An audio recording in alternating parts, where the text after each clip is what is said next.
La noche en que llegó la tormenta, Thomas McCarthy supo que algo iba mal incluso antes de abrir la puerta del establo. El viento gritaba a través del valle de Montana como si estuviera vivo, sacudiendo las ventanas de la vieja casa y enterrando la tierra en una oscuridad blanca. Entonces lo escuchó. Un llanto débil, quebrado, agudo y desesperado, atravesando el rugido de la ventisca. Era el sonido de potros muriendo de frío. Thomas había vivido en esa tierra durante 63 años. Había visto inviernos que mataban ganado y tormentas que arrancaban cercas, pero esa noche se sentía distinta, cruel de una forma que no podía explicar. De pie junto a la ventana de la cocina, con una taza de café ya frío entre las manos, miró hacia el establo, apenas visible entre la nieve que volaba. Dentro de ese establo estaba Dachis, su enorme yegua de tiro, y la única alma viva que compartía sus días desde que su esposa había fallecido. Dachis no era un caballo cualquiera. Medía más de 1,80 m a la cruz, su cuerpo color crema parecía una montaña, pero su carácter era suave, tranquilo. Thomas la había criado desde potrilla, y con los años se convirtió en algo más que un animal. Ella escuchaba cuando él hablaba. Se quedaba cerca cuando la casa se sentía demasiado silenciosa. Cada mañana él le llevaba una manzana. Cada noche pasaba a verla antes de dormir. Cuando el viento aulló con más fuerza, Thomas se puso el abrigo y las botas. La temperatura había caído muy por debajo de cero. Se dijo a sí mismo que solo iba a revisar a Dachis. Pero en el fondo sabía que aquel sonido lo estaba llamando hacia la tormenta. El camino hasta el establo era de apenas 50 metros, pero la nieve le llegaba hasta las rodillas y el viento lo empujaba de lado. Cuando alcanzó la puerta, tenía las manos entumecidas. Dentro, el establo estaba más cálido, más silencioso. Dachis levantó la cabeza y emitió un suave saludo. Thomas revisó el agua y el heno, frotó su cuello, sintiendo el calor firme de su cuerpo. Y entonces lo oyó otra vez. Un llanto fino, asustado. Luego otro. Y otro más. Thomas se quedó inmóvil. Eran voces jóvenes. Potros, y estaban afuera. Tomó una linterna y abrió la puerta del establo de golpe. La nieve entró como una ola. Al principio no vio nada. Luego, las formas aparecieron en la luz. Cuerpos pequeños tropezando hacia adelante, apretados entre sí, con las patas temblando, los abrigos cubiertos de hielo. 8 potros avanzaban tambaleándose hacia él. Apenas podían mantenerse en pie. Su respiración salía en ráfagas cortas. El hielo colgaba de sus crines y colas. Sin pensarlo, Thomas dio un paso atrás y les hizo señas para que entraran. Uno por uno cruzaron el umbral y cayeron sobre la paja. Los contó 2 veces. 8. No había granjas cercanas. No había razón para que potros estuvieran sueltos en una tormenta así. Quienquiera que fuera su dueño, les había fallado. O algo peor. Thomas se movió rápido. Agarró mantas viejas y lonas, y envolvió a los potros como pudo. Sus cuerpos temblaban con tanta fuerza que temió llegar demasiado tarde. Entonces, Dachis se movió. La yegua gigante golpeó el suelo con el casco y emitió un sonido grave, urgente. Rascó la puerta de su establo, con los ojos fijos en los potros. Thomas dudó. Ella era enorme, y los potros eran frágiles. Pero había algo en su mirada, algo en lo que confiaba. Abrió la puerta. Dachis salió despacio, con cuidado, colocando cada casco con intención. Los potros levantaron la cabeza y, en lugar de retroceder, se inclinaron hacia ella. Uno a uno, apoyaron sus cuerpos congelados contra sus costados y sus patas. Dachis se quedó quieta, un muro viviente de calor. Bajó la cabeza y acarició suavemente a cada potro, soplando calor sobre sus cuerpos. El temblor comenzó a ceder. El pánico desapareció de sus ojos. Ella emitía sonidos suaves y profundos que Thomas nunca había escuchado antes. Sonidos hechos para calmar, para proteger.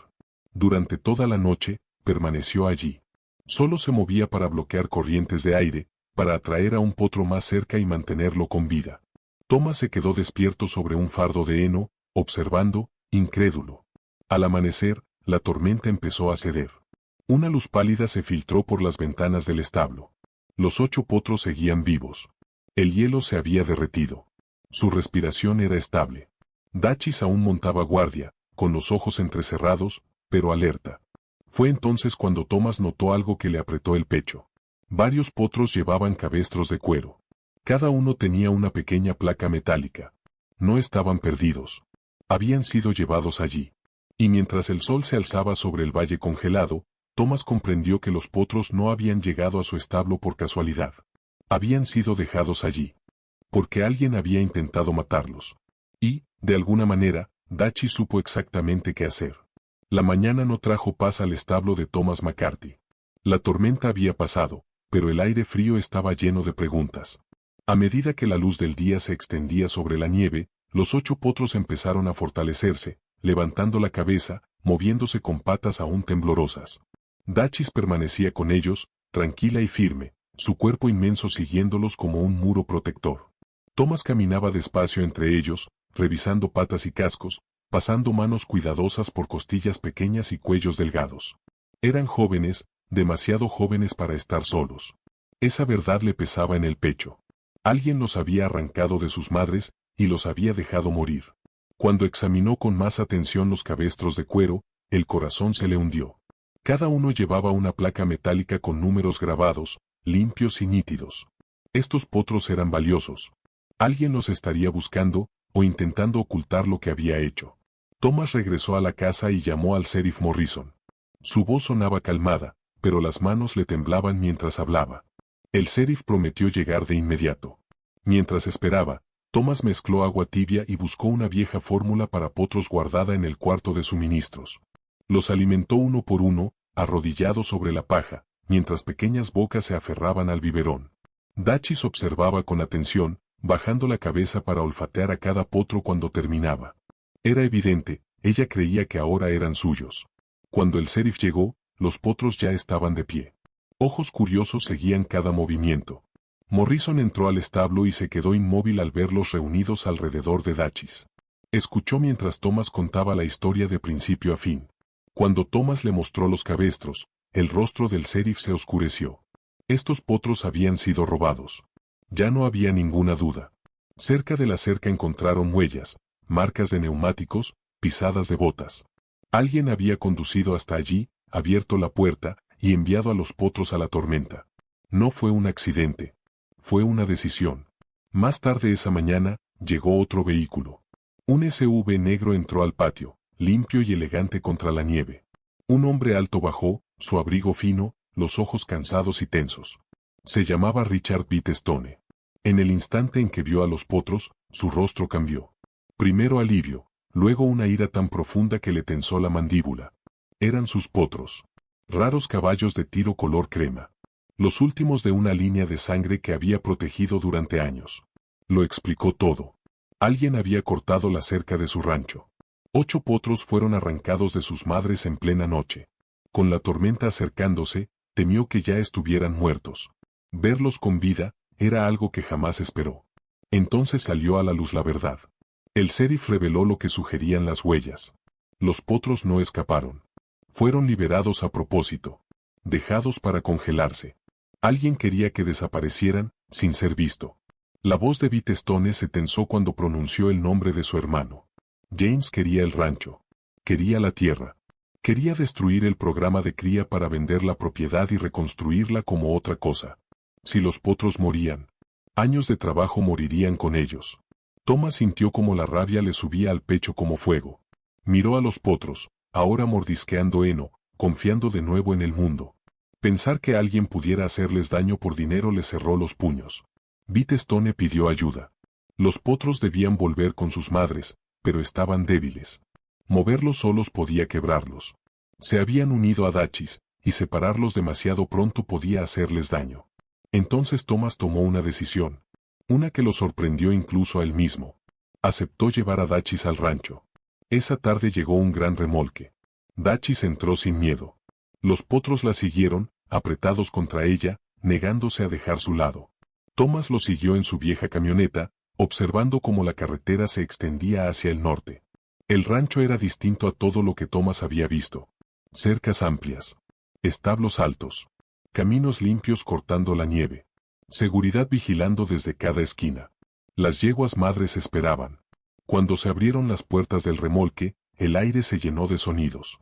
Las madres llamaban. Los potros respondían.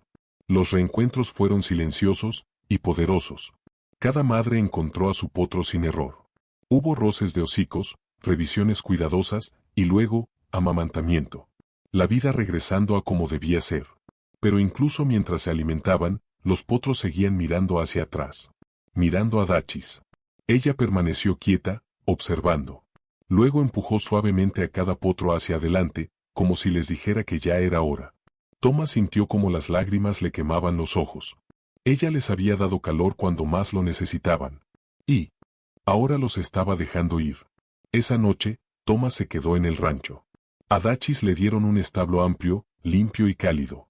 Guardias patrullaban el lugar. Cámaras vigilaban las entradas. No fue suficiente.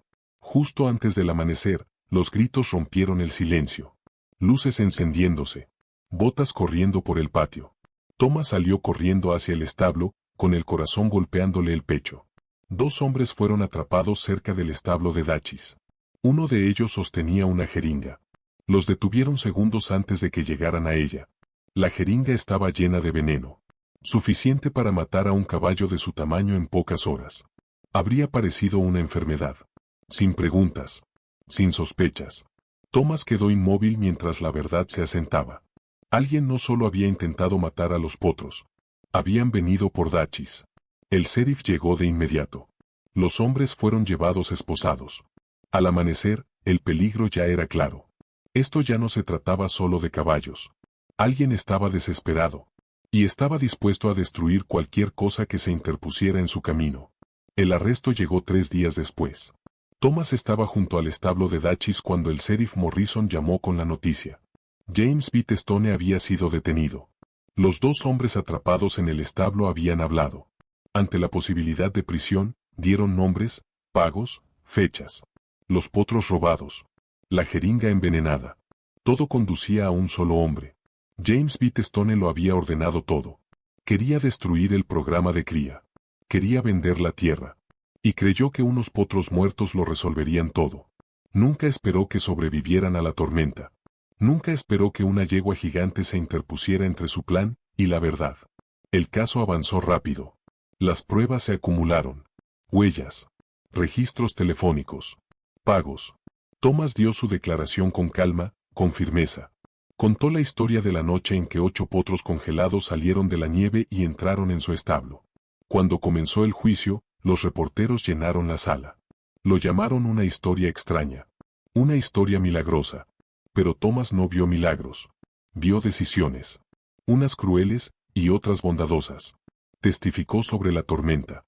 Sobre los llantos en la oscuridad. Sobre cómo Dachis abrió su cuerpo y su corazón a potros que no eran suyos. Habló despacio, usando palabras simples. Tal como ocurrió aquella noche. La sala permaneció en silencio. Los expertos explicaron lo que había hecho Dachis. Lo raro que era. Cómo su calor y su quietud salvaron vidas. La defensa intentó hablar de casualidad. El jurado no les creyó. James Stone fue declarado culpable de todos los cargos. Cuando se leyó el veredicto, Thomas no sintió alegría. Sintió alivio. Los potros estaban a salvo. La amenaza había terminado. La primavera llegó temprano ese año. Después de semanas en el rancho, Thomas finalmente subió a Dachis al remolque y emprendió el camino de regreso a casa. La nieve comenzaba a derretirse. La tierra marrón aparecía de nuevo. El largo invierno de Montana estaba perdiendo su fuerza. Antes de irse, Thomas visitó a los potros por última vez. Ahora eran más fuertes, más altos, más vivos. Cuando se acercó a la cerca, los 8 corrieron hacia él. Patch llegó primero, audaz como siempre. Snow se mantuvo cerca de su madre, pero observó a Thomas con atención. Thomas repartió manzanas, una para cada potro. Dachis estaba a su lado, tranquila, orgullosa. Las madres observaban en silencio, sin miedo en los ojos. Cuando llegó el momento de partir, los potros se reunieron junto a la cerca. Llamaron mientras el remolque se alejaba. Dachis les respondió, su voz profunda rodando sobre la tierra. No fue una despedida llena de tristeza. Fue una despedida llena de memoria. De vuelta en su granja, Thomas llevó a Dachis al viejo establo. Ella se acomodó en su lugar con un suave resoplido, rodeada por los sonidos familiares del hogar. El establo se veía igual. La tierra se veía igual. Pero Thomas sabía que ellos no lo eran. A veces, tarde en la noche, cuando el viento se levantaba y la nieve golpeaba las tablas, Thomas se detenía a escuchar. Recordaba 8 cuerpos pequeños saliendo de la tormenta. Recordaba cómo Dachis no dudó. Esos potros no llegaron a su establo por accidente. Llegaron porque allí había calor. Porque allí había protección. Porque un gigante amable estaba listo en la oscuridad. Y porque, en una noche helada del viejo oeste, la compasión fue más fuerte que la crueldad.